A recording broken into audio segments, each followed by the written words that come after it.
Jadi di video kali ini kita akan ngebahas dua benda ini.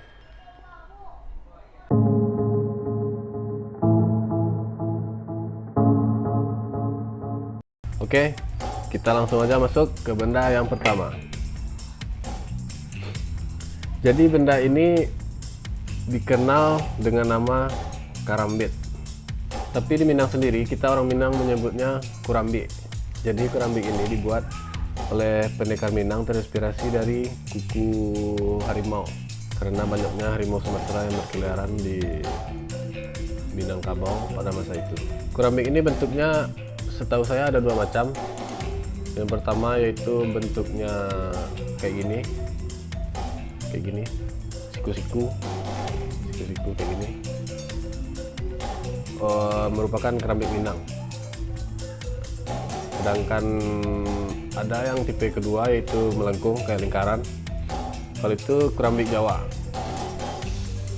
Kalau nggak salah Jawa Barat. Kalau nggak salah. Kalau keramik yang saya pegang ini tajamnya luar dalam, yang di dalam tajam ini. Terus yang di luar juga tajam. Terus ujungnya tajam banget. Kalau yang ini gagalnya kayu, terus ada ukirannya juga. Terus di bawahnya ada lubang. Lubang ini fungsinya buat kalau kita pegang biar nggak mudah lepas gitu. Sebenarnya punya saya ini gagalnya agak gede, cuman rencananya mau diasah lagi nanti, dikecilin dikit. Ada waktu tertentu kita butuh ini buat jaga-jaga, tapi saya nggak nganjurin ini buat ngebunuh orang atau nakut-nakutin orang, apalagi buat ngebegal, nggak. Apalagi dibawa kemana-mana, dibawa ke sekolah, ke kampus, itu jangan. Soalnya nanti kalau ada pemeriksaan atau razia dari polisi, kalau bawa ini kena. Soalnya kan ada undang-undangnya, undang-undang tentang senjata tajam, undang-undang darurat tahun 51 kalau nggak salah. Kalau salah tolong diralat ya. Untuk situasi-situasi tertentu menurut saya nggak apa-apa. Misalnya kita jalan di tempat yang rawan nih, terus diberhentiin, yang berhentiin kita rame misalnya. Kalau kita nggak ada senjata ya terpaksa kan kita pasrah ke siapa yang mereka minta. Kalau kita punya senjata ya seenggaknya bisa buat jatuhin mental mereka, seenggaknya mereka juga mikir buat ngerampok atau begal kita gitu. Sekian dulu pembahasan dari saya tentang keramik ini. Kalau misalnya ada kesalahan atau tambahan informasi silahkan tulis di komen di bawah. Maaf pembahasan saya kurang lengkap, soalnya saya juga nggak begitu jago buat pakai ini. Terus gaya-gayanya juga saya nggak begitu bisa. Jadi mohon maaf reviewnya atau pembahasannya kurang lengkap. Oke, next kita lanjut ke benda yang kedua. Ini. Kalau ini saya beli online waktu itu. Kalau nggak salah Lebaran tahun 2017. Jadi ini saya beli 7.500. Ini 7.500. Soalnya waktu itu ada diskon Lebaran atau apa gitu.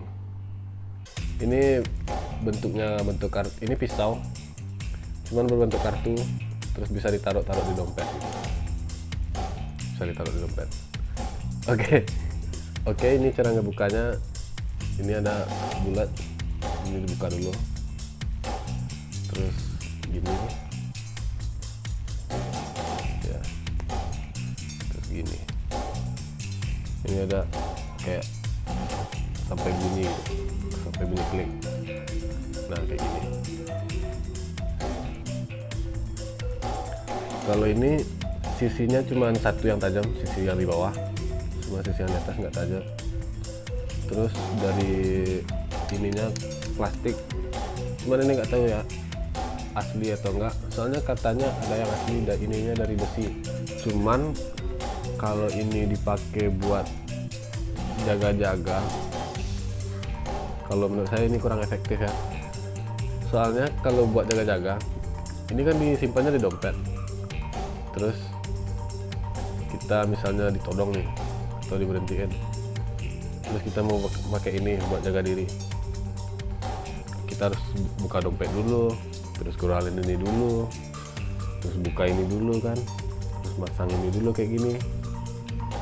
Ya habis waktu kan. sambil kita buka motor kita udah dibawa pergi kan. Motor udah dibawa pergi. Ini baru selesai dipasang kan, cuman ya lumayan lah. Kalau buat buka apel bisa, buka mangga, buka apel bisa, cuman kalau untuk buat jaga diri menurut saya kurang efektif. Atau cuma buat koleksi ini juga bagus. Oke, sekian dulu pembahasan dari saya tentang kedua benda ini. Kalau ada salah-salah kata atau salah dalam memperagakan atau penjelasan saya yang kurang jelas, saya mohon maaf.